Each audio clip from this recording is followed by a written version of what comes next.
तो दोस्तों हो जाइए तैयार, क्योंकि एक बार फिर हम आ गए हैं आज मोस्ट इम्पॉर्टेंट क्वेश्चंस की सीरीज़ के साथ।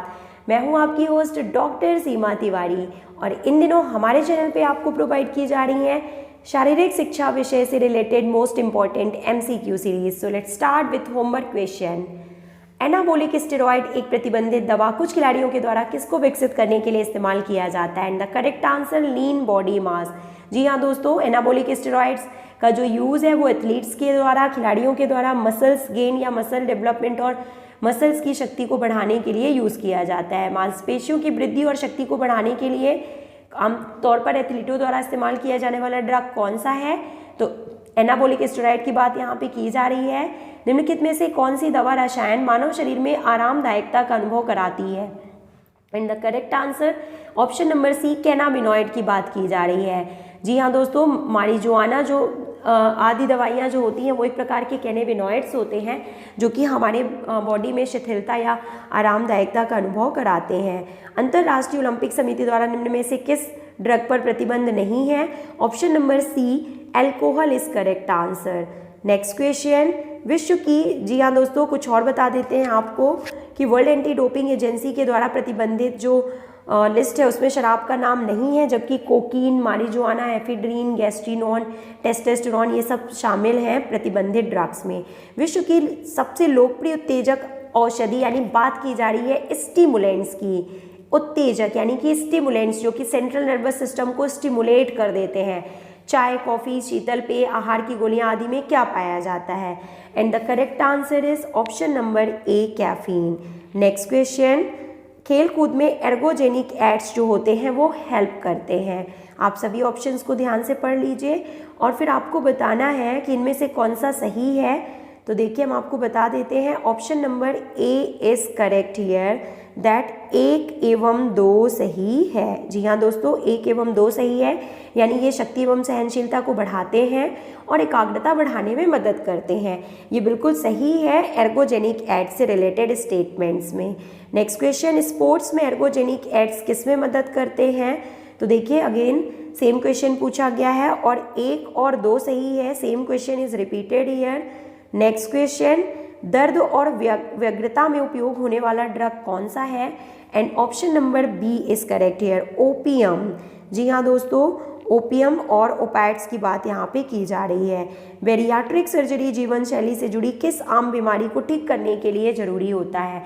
And option number B is correct here, मोटापे से इसका संबंध होता है। Next question is asking that निम्नलिखित में से कौन सा आसन सांस्कृतिक या दोष निवारक आसन की श्रेणी में आता है?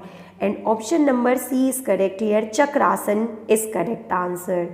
अस्थि शोषक अवरोधक क्या है जो दर्दनाशक और रेडियोथेरेपी दवाओं के बावजूद बने रहने वाले मेटास्टेटिक हड्डी के दर्द को राहत देने के लिए इस्तेमाल किया जाता है? And the correct answer is option number D, bisphosphonate is correct answer. Bisphosphonate दवाओं का एक समूह है जो लॉस ऑफ बोन डेंसिटी को रोकता है। निम्नलिखित में से किस दवा का यदि लंबे समय तक प्रयोग किया जाए तो इसका प्रभाव थरथराहट, सिर दर्द और हृदय गति रुक जाने के खतरे के रूप में सामने आता है?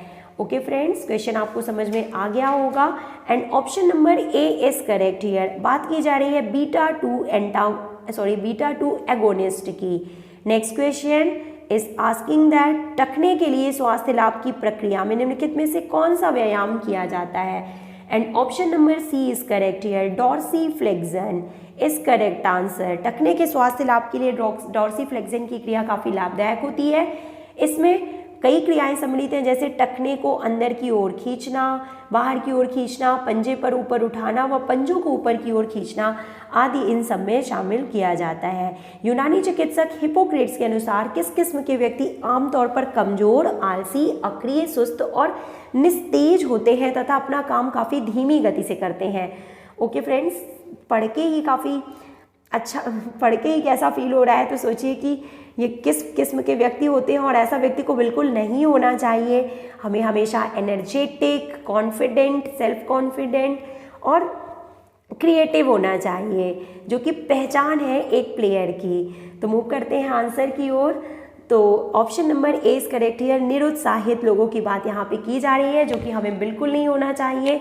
जीवन में कितनी भी परेशानियाँ क्यों ना आ जाए, उनका सोल्यूशन ज़रूर होता है, तो कोई ना कोई रास्ता ज़रूर निकलता है, उस रास्ते को निकालने की कोशिश करना चाहिए। हमें डीमोटिवेट या निरुत्साहित बिल्कुल नहीं होना चाहिए। Let's move to next question and the next question is asking that मानव मिति त्वचा परत माप में मानव शरीर के निम्नलिखित में से किन हिस्सों पर विचार किया जाता है।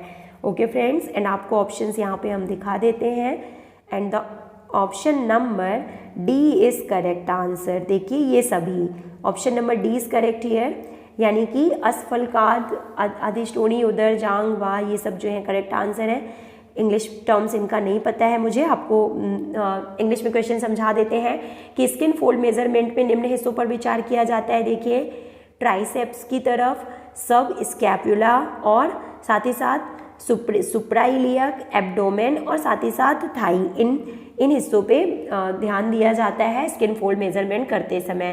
क्रॉस वेबर टेस्ट का प्रयोग किस स्किल के मापन के लिए किया जाता है, और करेक्ट आंसर ऑप्शन नंबर ए एंड्योरेंस, यानी कि सहनशीलता। नेक्स्ट क्वेश्चन, सॉरी फ्रेंड्स, आपको बता दें न्यूनतम पेशी ताकत। जी हाँ दोस्तों, क्रॉस वेबर टेस्ट का नाम लेते ही आपको याद समझ में आ गया होगा, बट बाई मिस्टेक मैंने आपको हृदय सहनशीलता बता दिया। न्यूनतम मांसपेशी ताकत जो है इसका करेक्ट आंसर है। क्रॉस वेबर टेस्ट अगेन, तो देखिए न्यूनतम मांसपेशी ताकत, अब इस बार गलती नहीं करेंगे। कुंभक का संबंध निम्न में से किससे है, and option number 20 correct here, pranayama से है। स्थिरम सुखम आसनम परिभाषा किसने दी है, और बताइए आप किसने दी है ये। Option number D is correct here, ये किसकी परिभाषा है, सॉरी ये पूछा जा रहा है, तो option number D is correct here. आसन की परिभाषा जो है वो ये है कि स्थिरम सुखम आसनम, ये आसन की परिभाषा के रूप में जाना जाता है। आसन को परिभाषित करते हुए महर्षि पतंजलि ने ये लाइंस दी थी। ध्यानात्मक आसन किस प्रकार का होता है, देखिए, and option number A is correct here. Padmasana और वज्रासन एक प्रकार के ध्यानात्मक आसन के रूप में जाने जाते हैं। नेक्स्ट क्वेश्चन, ऑक्सीजन लेना, सांस अंदर की तरफ लेना, और आप समझ ही गए होंगे पूरक की बात यहाँ पे की जा रही है। नेक्स्ट क्वेश्चन, योगश्चित्त वृत्ति चा निरोधा परिभाषा किसने दी है, and option number B is correct here. Patanjali ji के द्वारा दी गई ये परिभाषा है। लगातार आपको राजस्थान पीटीआई ग्रेड 2 एंड 3 परीक्षा में पूछे गए क्वेश्चंस हम आपको सॉल्व करा रहे हैं, तो वीडियो को पूरा और लास्ट तक जरूर देखिएगा। मन के आवेगों को नियंत्रित करना योग है, किसने कहा था, महर्षि पतंजलि। नेक्स्ट क्वेश्चन, पहला अंतर्राष्ट्रीय योग दिवस कब मनाया गया था, and option number A is correct here, 21 जून 2015। त्राटक होता है, एंड अगेन राजस्थान पीटीआई में पूछा गया क्वेश्चन, एकाग्रता के लिए, त्राटक जो होता है वो एकाग्रता के लिए किया जाता है। Let's move to next question, मालिश का शरीर पर प्रभाव क्या पड़ता है, तो देखिए उपरोक्त सभी इस करेक्ट आंसर, क्योंकि मालिश का प्रभाव पड़ता है त्वचा पर, तंत्रिका तंत्र पर, रक्त परिसंचरण तंत्र पर, उपरोक्त सभी इस correct answer. Rajasthan PTI grade 2 and 3 में पूछे गए मोस्ट इंपॉर्टेंट क्वेश्चंस की सीरीज। जब मांसपेशी कमजोर, छोटी और शक्ति में कम हो जाती है तो उसे किस नाम से जाना जाता है, एट्रोफी के रूप में इसे जाना जाता है, यानी कि कमी होना, वृद्धि मीन्स हाइपरट्रॉफी होता है, मांसपेशी की लेंथ में वृद्धि, और कमी होना जो होता है वो एट्रोफी के रूप में जाना जाता है। जब नियमित व्यायाम से मांसपेशियों में वृद्धि होती है, हाइपरट्रॉफी इज करेक्ट आंसर। नियमित व्यायाम और प्रशिक्षण कंकाल की मांसपेशियों के आकार और मात्रा को बढ़ाता है, इस घटना को क्या कहा जाता है, तो आपको इस क्वेश्चन का आंसर हमें कमेंट बॉक्स में लिख के बताना है। Let's move to next, let's meet you in the next video, till then take care, goodbye, have a nice day.